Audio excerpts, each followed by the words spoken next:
It was just past midnight when Emma heard the sound. At first, she thought it was the wind. The night was quiet, too quiet, the kind of silence that makes every small noise feel louder than it should. She lived alone, on the edge of a wooded area far from the city lights. Then she heard it again, a low, broken cry.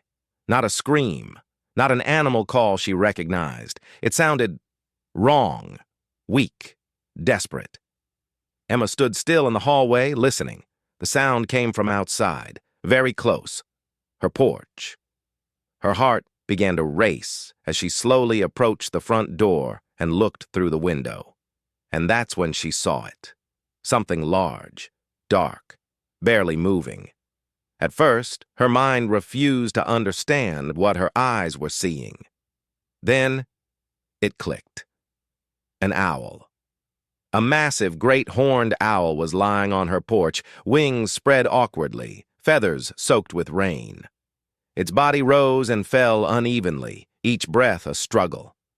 Owls don't come to houses. They don't collapse at human doorsteps. And yet, here it was. Emma opened the door just a crack, afraid that even the smallest movement might scare it away. The owl didn't move. Its golden eyes were half open, unfocused, filled with exhaustion rather than fear. As Emma stepped closer, she noticed something wrapped tightly around one of its wings. Fishing line, thin, nearly invisible, but deadly.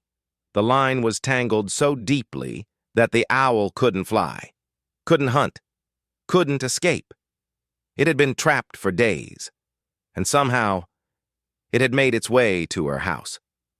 Emma's hands began to shake. She whispered softly, instinctively lowering her voice. "Hey, it's okay. I see you." The owl let out another weak sound, barely more than air passing through its beak. That was the moment Emma realized something terrifying.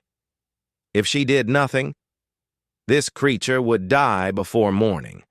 She grabbed a thick towel and a flashlight, moving slowly, carefully.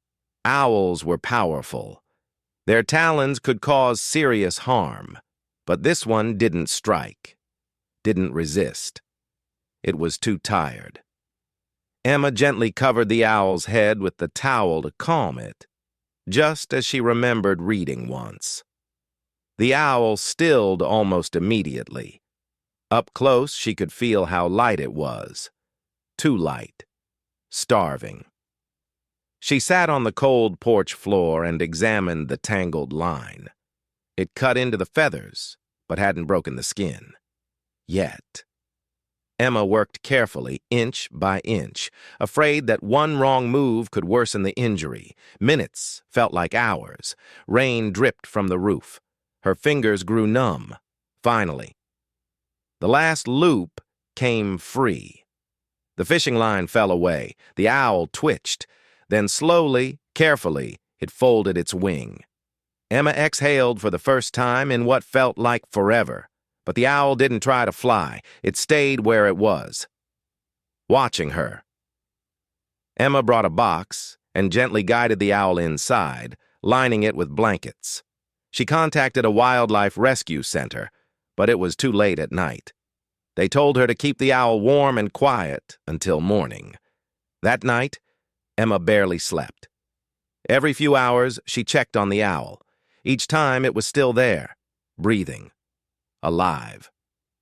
Just before dawn, the owl shifted. It stood, stretched its wings carefully, and looked directly at her. Not with fear, not with aggression, with awareness. Emma felt something tighten in her chest. She had helped animals before, but this felt different. This felt intentional. By morning, the wildlife rescue team arrived. They examined the owl and nodded. "You saved its life," one of them said quietly. "Another day, maybe less, and it wouldn't have made it." Emma watched as they carefully carried the owl away. She expected relief. Instead, she felt a strange emptiness. The porch felt too quiet again. Weeks passed. Life returned to normal, or so she thought. Then one evening, just as the sun dipped below the trees, Emma heard wings. She stepped outside. On the fence at the edge of her property sat an owl, large, silent, watching. A great horned owl. It stayed for only a few seconds, then it lifted into the air and disappeared into the forest. Emma never knew if it was the same one, but she believed it was. Because sometimes, when the world gives you no reason to trust, you still find your way to the one place where someone listens.